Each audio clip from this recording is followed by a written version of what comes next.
Good afternoon. Just to give us a synopsis of your argument, I noticed you spoke about how the electoral framework is set with the 10 constituency, geographic constituencies, and how persons are elected via list. Just give us a rundown. Well, I deliberately begun by tracing the historical evolution of our electoral system because you had international observers in the court, you had the media in the court, and there was a distinct impression, I believe, conveyed that our system is somehow flawed and somehow denies registered electors the right to vote. And I feel that that's completely wrong. So I detailed how our electoral system evolved from first past the post before independence, then proportional representation. Then in 1980 we introduced the regional election process. Then in 1999-2001 when we amended the constitution again, we introduced the geographic component of the PR system. And I detailed also the various cases that examined our electoral system in recent times. Richardson that went to the CCJ, Ram Kisoon and Sarah Brown and Christopher Jones that went to the CCJ, and Bandu and Ram that were recently filed. And in all the cases, the CCJ as well as our court of our Chief Justice George here interrogated with in great detail the many aspects of our electoral system to address the issues raised by various persons who filed the cases. And they filed to make similar challenges. One person says that the system, by permitting only lists to qualify, denied persons from participating. Another one says that by putting limitations on the number of geographic constituencies, one must have to contest before one qualifies to contest the elections, takes away their right to constitutionally participate in the electoral process of the country.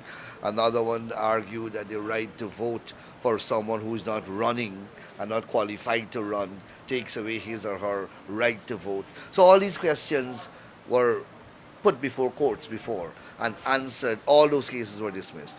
And the system as it now exists was upheld by these various court decisions. So I thought that I'd make that clear, even only for the consumption of the international observers, so that they don't leave with an impression that there's something deeply deficient about our electoral system.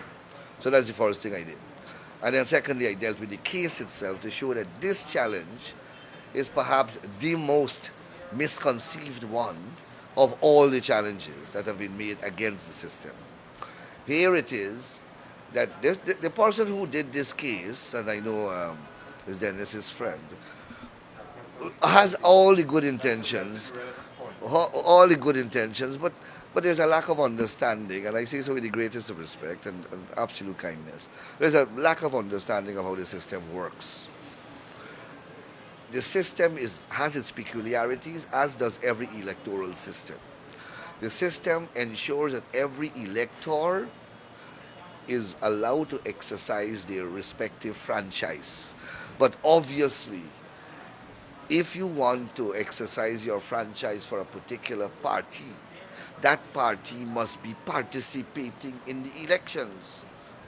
And the system is structured in such a way that the geographic constituencies are 10 in number across Guyana, and a vote in the geographic constituencies is a vote that is also counted for the national top-up list. The geographic constituencies give you 25 seats. The national top-up list gives you the other 40.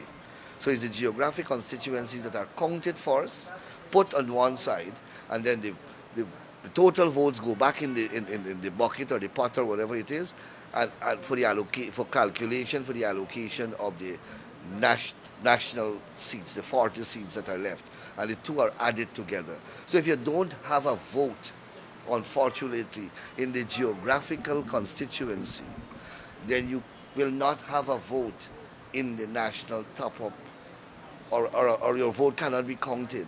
There is no vote.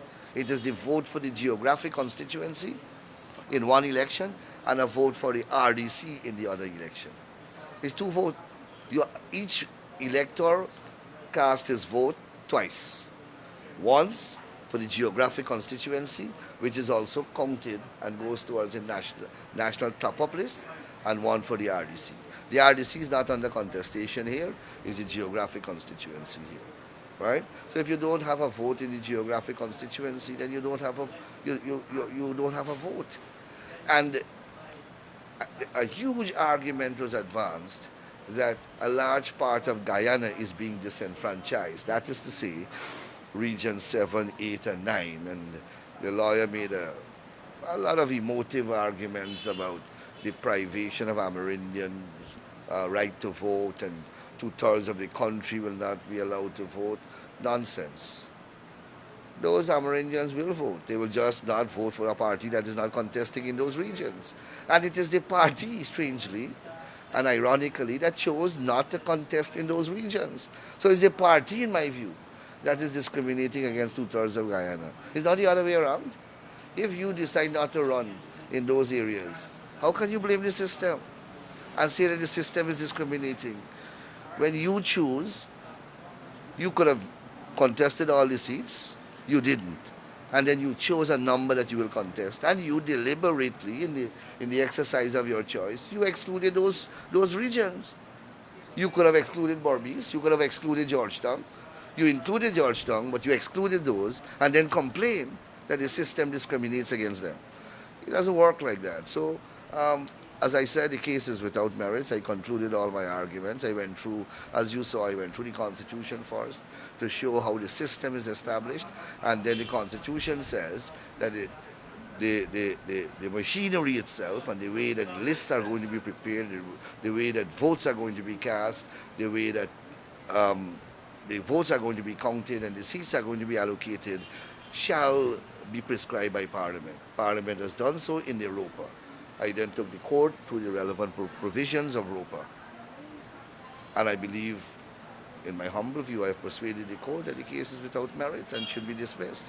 Hopefully the court will hear me on the question of costs, because I believe strongly that these cases, there must be some form of condemnation in costs in these matters where such an important juncture, and at this period of time, you file a case like this that can cause unnecessary public anguish and public concern, not to mention the wastage of resources and my time, and I can be doing so many other things. I'm also contesting the elections.